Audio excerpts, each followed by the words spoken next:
Hello everyone, আমি Eliza. আজকে আপনাদের এমন একটা দোকানের সাথে পরিচয় করিয়ে দিব। এখানে আসলে আপনারা বিভিন্ন রকমের মিষ্টি, দেশি বিদেশি ডেজার্ট থেকে শুরু করে বিভিন্ন রকমের ফাস্টফুড পেয়ে যাবেন। আমি নাম ও দামসহ দেখিয়ে দিচ্ছি, আপনারা চাইলে জুম করে দেখে নিতে পারেন। আর সব থেকে মজার ব্যাপার হলো, এই দোকান থেকে আপনারা চাইলে এক পিস মিষ্টি কিনে খেতে পারবেন। যার যেটা পছন্দ এক পিস দুই পিস করে ট্রাই করতে পারবেন। এখানে বসে খাবারও সুব্যবস্থা আছে। আর এই যে দেখতে পাচ্ছেন বিভিন্ন ফ্লেভারের কেক, এখান থেকে আপনারা এক স্লাইস কেক কিনে খেতে পারবেন।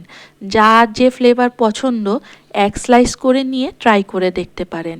আর ফাস্টফুড আইটেম আমি দেখাচ্ছি, এত পরিমাণ ভ্যারাইটি ছিল, ইভেন এখানে ক্রোসেন্টও ছিল। ক্রোসেন্ট কিন্তু সব জায়গায় পাওয়া যায় না, তবে এই দোকানে আপনারা মিষ্টির পাশাপাশি বিভিন্ন ফাস্টফুড, ডেজার্ট, ক্রোসেন্ট সব পেয়ে যাবেন।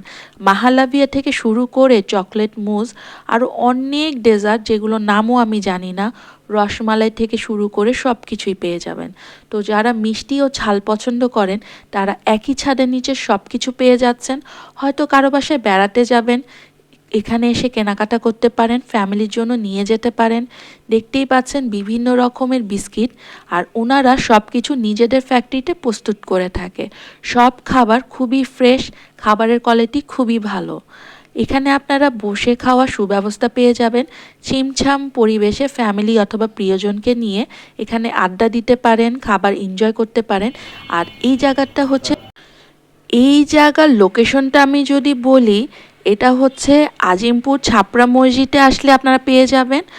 ঢাকা আজিমপুর এসে বাস স্ট্যান্ড থেকে ছাপড়া মসজিদের দিকে আসলে আপনারা এই দোকানটা পেয়ে যাবেন। এই দোকানটার নাম হচ্ছে বেকারস ইন টাউন। পুরনো ঢাকার লালবাগ আজিমপুরের মাঝে এমন একটা দোকান যেখানে মিষ্টি এবং ডেজার্ট এবং ফাস্টফুড, ঝাল আইটেম সব কিছু পেয়ে যাচ্ছেন একই ছাদের নিচে। তো যারা মিষ্টি লাভার, ফাস্টফুড লাভার আছেন, নতুন জিনিস ট্রাই করতে চান, আর দেরি কেন, চলে আসেন বেকারস ইন টাউনে। আমি এখানে ট্রাই করেছিলাম চকলেট লাড্ডু, এটা আমার খুবই প্রিয় একটা খাবার। আমার কাছে খেয়ে এতটাই ভালো লেগেছে, আমি আবার পার্সেলও করে নিয়েছি। আজকের জন্য আল্লাহ হাফেজ। Keep watching my channel.